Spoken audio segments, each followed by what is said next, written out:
So just how tall is Mel Gibson?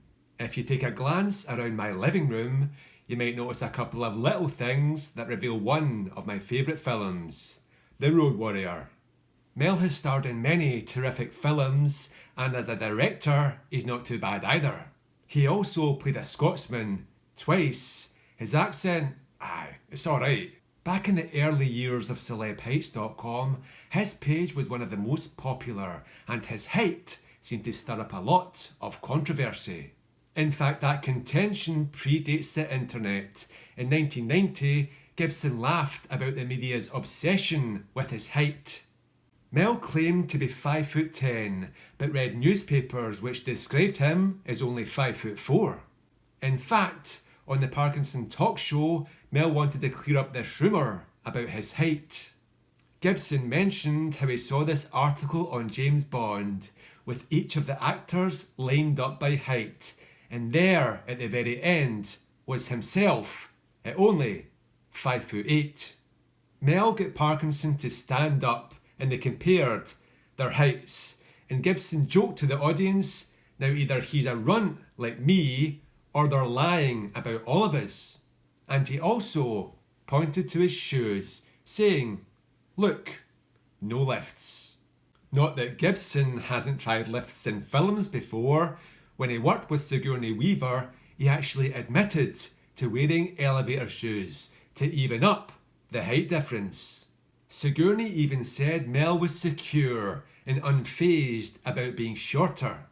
In 1983, Gibson was described as a rather specific 5'7¼ But remember, just because a journalist writes a fraction of an inch doesn't necessarily add any truth to the matter. After all, I was once officially described as 5'8¾ But how does Mel stack up against other Hollywood legends? Well, it would be unfair to compare Mel to Tom Cruise and say, look, he's barely 5'8" there, because Tom in the 1990s wasn't as short as you think. I mean, he's dwarfing Jodie Foster and Demi Moore there. What about with somebody who most believe is a solid 5'8"? In Signs, Mel did look an inch or so taller than Joaquin Phoenix, although this shot is Mel's personal favourite.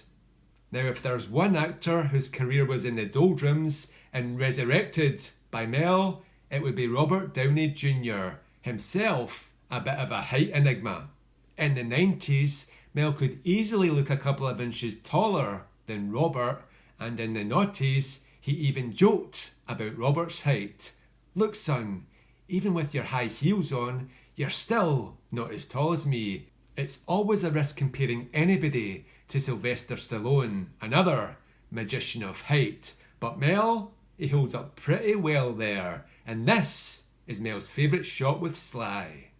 And even though Brad Pitt looks taller than Mel Gibson, he's not too happy about it. But can you blame him though? Mel's turned up at the event with a bloody broadsword. I'd be a bit nervous too. When I was researching this video, I kept seeing Mel in cowboy boots, which definitely enhances his height. Like here with Man Mountain Arnie, or here with Carrie-Anne Moss and Keanu Reeves, and here with the second best Mad Max Tom Hardy.